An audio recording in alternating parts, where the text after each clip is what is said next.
I mentioned in a podcast recently that I really enjoy reading books.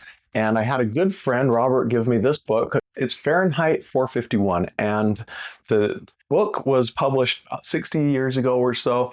And this is the 60-year anniversary edition of the book.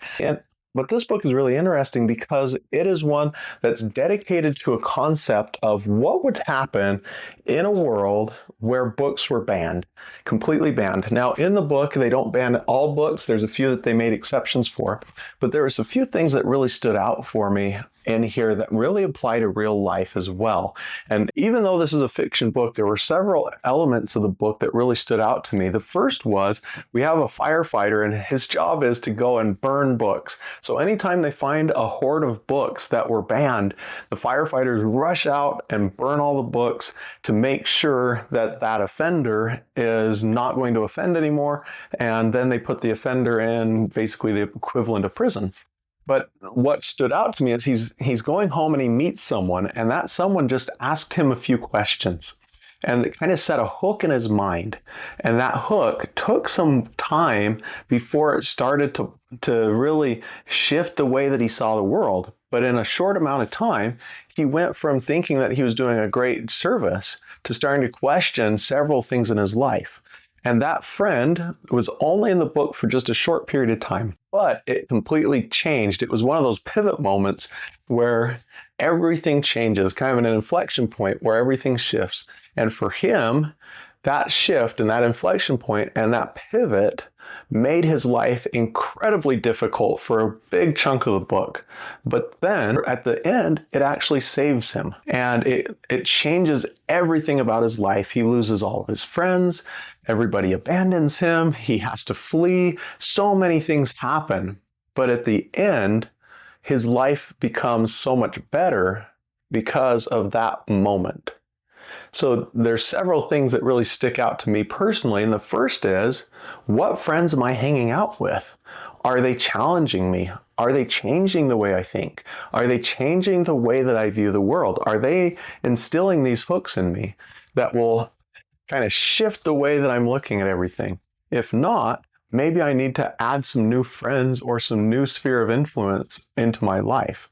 And I think that you have the friends that you actually hang out with and spend time with and business associates, but it's so easy in today's world to make friends with influencers. So if there's someone who is modeling the life that you're looking for, I would go out and start following them, and I'd start paying attention to what they say, and I'd start listening to the advice that they give.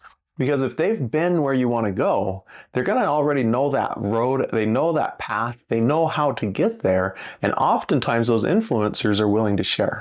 That's one thing that I really wanted to hammer on, that idea of, are your friends helping you shift your life to the way you want it to be, or are your friends holding you back? So all those other friends that abandoned him, they were all of his old lifestyle friends, and they would fight and rebel against him wanting to change. They were doing everything they could to hold him in place to make sure he doesn't change, because that would negatively affect them in that their friends shifted. And now what do? And they're trying to help him not shift, some very forcefully, some less forcefully, but same thing happens with us. So again, that thought, if you've got friends that are deliberately holding you back, it might be time to put a little space between you as well. The next thought is, when was the last time you actively started to rethink about the way you see the world? And I've realized, and I've come to realize, that we as a species and as individuals seem to hold ourselves back far more than almost anyone else ever does. And we see examples of this where people refuse to accept certain ways of thinking. And when they do that, they do incredible things. And I think that one great example of that is the founding fathers for our country. They got together and said, there's got to be a better way for a government to be established. And they worked hard, and they had to study.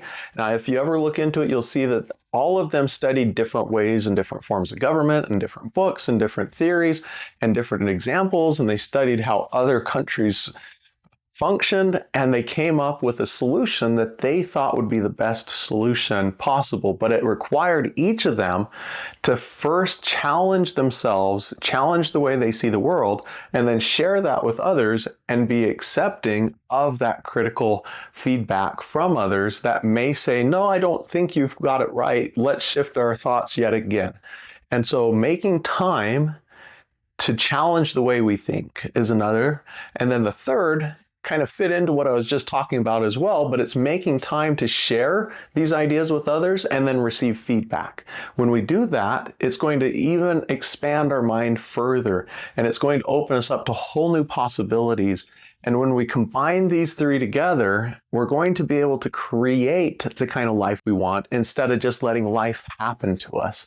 I know for years I used to think that I was kind of a pinball, and anywhere that life was going to hit me is where I'd end up. So I'd be bouncing, bounce, bounce, bounce. But then I started to notice, and I started to expand that mindset, and I started to explore and listen to experts and find out that the people who accomplish, they weren't just hit on this happy path that got them where they wanted. They literally found their vision and they started chasing it, and then they were persistent and they expanded their mind and they learned new things and they tried new things and they did new things and they let the old friends that were holding them back fade away, and they found new friends that were going to help them get to where they wanted to go. So all of that from Fahrenheit 451. Robert, thank you so much again for sharing this book with me. And I hope that if you haven't read it, that you go out and read it, not just for the entertainment factor, but to see how it can open your mind up to new possibilities.